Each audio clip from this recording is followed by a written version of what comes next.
La pensée de Maurice Kamto, aujourd'hui, 1er juin 2024, nous introduit dans la spiritualité. Et quand Maurice Kamto demande de sortir du conformisme, c'est une invitation à la spiritualité africaine. Celle-là qui est basée sur soi et non sur une suprématie des autres. Je ne sais pas si vous avez dans la famille des personnes qui sont pasteurs, évangéliques, choristes, chrétiens, et j'en passe. Ils ont généralement un jugement de valeur qui est basé sur leurs croyances.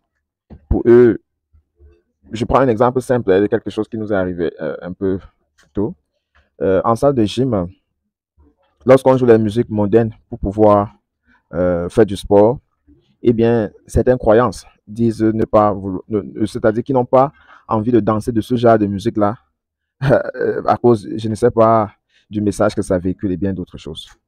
Et c'est pareil, on sort pour aller faire du saut chance. Certains ne dansent pas parce qu'ils se disent que leur croyance ne leur permet pas de danser.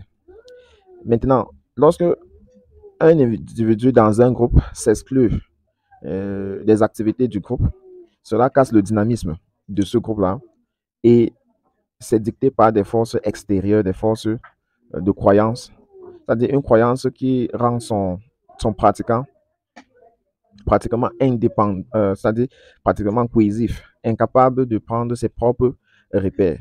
Maurice Kamto dit par exemple à ce sujet, il dit, la renaissance spirituelle, elle n'est pas possible, elle n'est possible qu'à condition d'être décomplexée, comprenez, confiante en elle-même et non conçue comme un nouvel impérialisme religieux.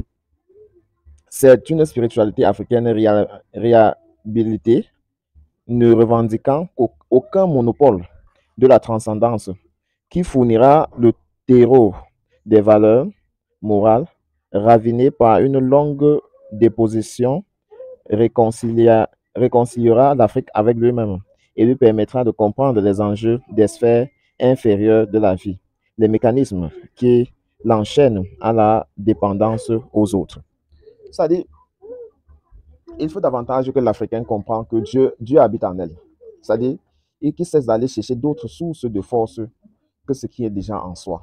C'est souvent la faiblesse d'être concentré qui pousse les gens à aller chercher d'autres croyances, à, aller, à faire confiance à d'autres écrits que celles qui peuvent leur permettre de s'épanouir. Donc, Maurice Kamto convoque là le peuple africain à pouvoir se réinventer et commencer à croire à quelque chose qui ne fait plus d'elle inférieure. Quand vous présentez un Jésus ou bien un Marie qui est blanche, psychologiquement, le blanc devient un être dominant. C'est-à-dire, si vous êtes face à un blanc, vous vous dites naturellement que ce blanc est plus que vous. Donc, l'invitation de Maurice Kamto, c'est essayer de décomplexer le sphère spirituelle et remettre l'être, l'Africain, au centre de sa croyance, de croire à ses possibilités, croire à ses compétences, croire à ses rêves.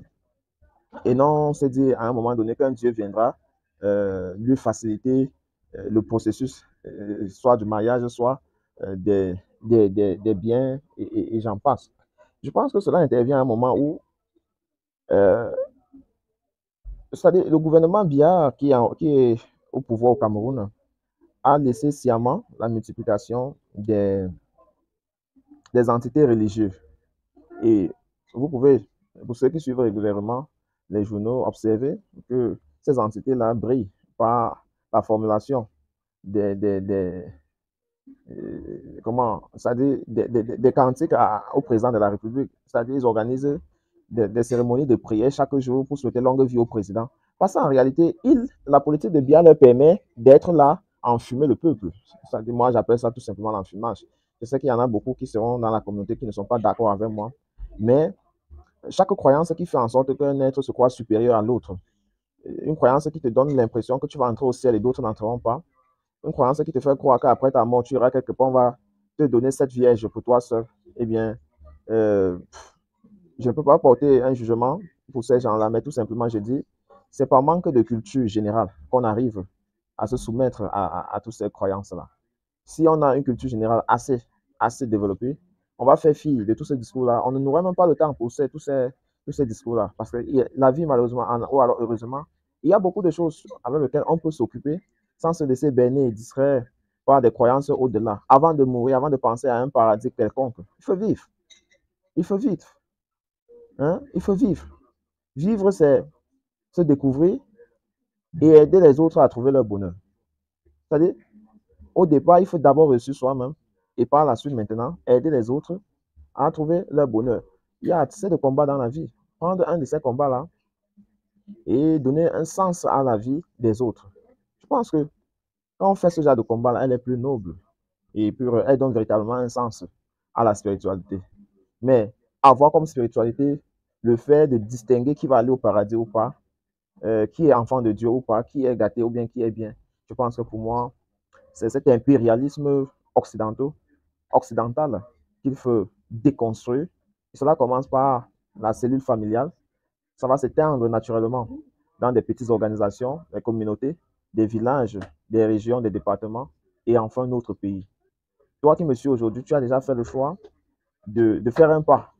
Eh bien, n'arrête pas aussi bon chemin, il faut continuer.